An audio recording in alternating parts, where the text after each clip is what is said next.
Hi students, good morning.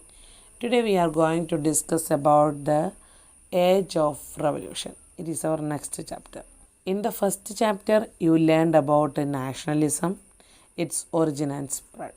In the second chapter we deals the matters like new aristocracy, liberal nationalism, conservatism and also about revolutionaries.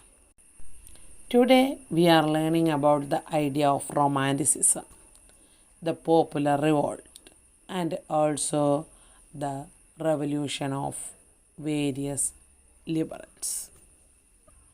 First of all, we are analyzing the idea of romanticism. What is romanticism? Romanticism is a cultural movement.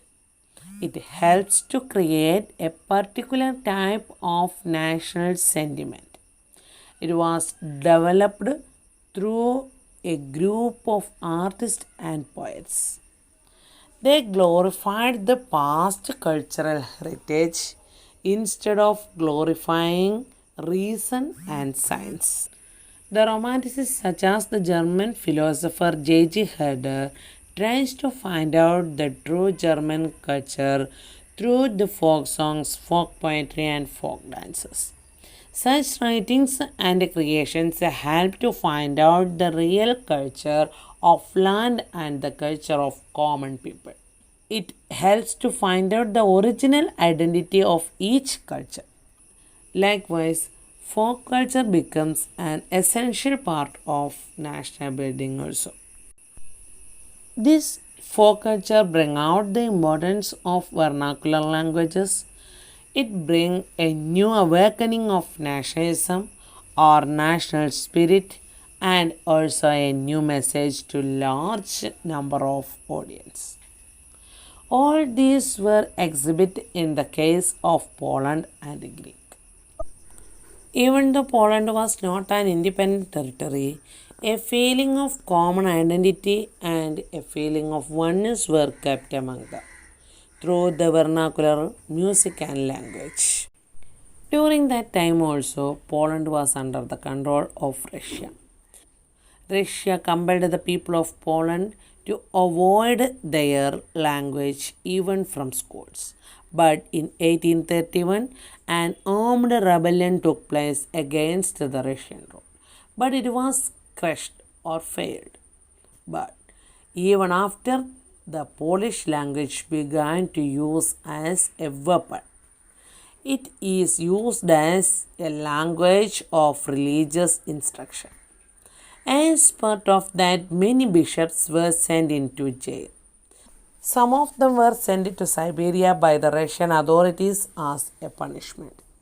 From there, the use of Polish language began to use as a symbol of struggle against the Russian rule. Now, you may realize the importance of vernacular language and local tradition in the creation of common identity. The vernacular languages or dialects only can express the feeling of human being from the bottom of his heart. The emotions only struck in one's mind in its peak stage through their own language only. Traditions also have the same importance. Traditions are the part of a culture of that particular area. It is the expression of a culture of the people of a particular area. Therefore, both have a great role in the creation of national identity. The next important part is the popular revolt. Many causes were laid behind such revolts. Even though unemployment, lower wage, and starvation were the main causes. During those times, some parts of Europe was still enjoyed with the power of aristocracy. Therefore, their rules and regulations were a burden to the common people. In 1848, when the popular revolt was broke out in Paris, the Louis Philippe was forced to flee. As part of that, the National Assembly was proclaimed as a republic and it granted universal suffrage to all males above 21 years old.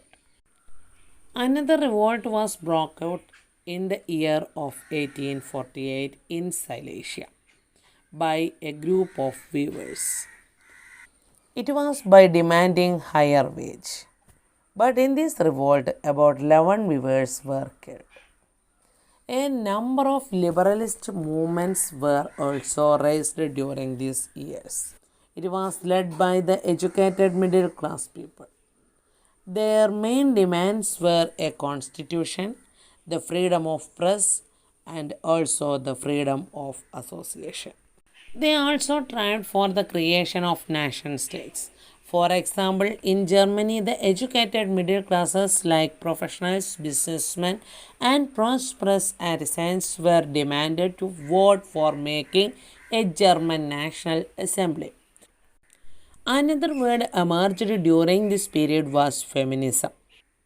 In that period, women denied their political rights.